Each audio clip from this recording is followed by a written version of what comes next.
જોજે બેન, ધ્યાન રાખજો.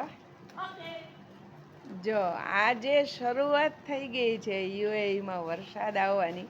બધાય પ્રે કરો કે અહીં ચોમાસું આવે. જો આ બે છાંટા નાખીને વયો ગયો ને કૃષ્ણ ભીંજાણી ન ભીંજાણી ત્યાં તો વયો ગયો ને.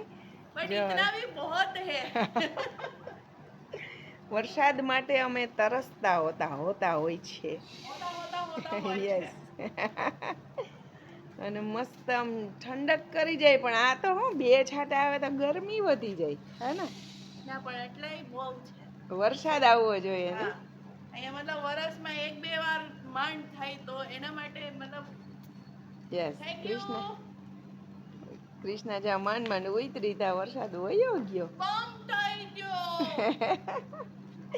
પણ તો એમ મજા આવે. આમ કંઈક અમી છાંટણા થાય ને ભાઈ તો અમને એમ થાય કે વાહ વરસાદ આવે. અને જો આ મસ્ત બધાય હવે અમારા ઝાડવા માંડ્યા લીલા લીલા થાવા. આમ તો સપ્ટેમ્બર 15 થી અહીં ઠંડી આવવી જોઈએ, એની જગ્યાએ ઓક્ટોબર 15 આવવા માંડી. આવવા માંડ્યો. હવે થોડાક દી રહ્યા પણ હજી નેથ ગઈ ગરમી. હા, ત્યાં તો આજ વરસાદ આવી ગયો એટલે કાલથી ગરમી ચાલુ. આવું છે ભાઈ.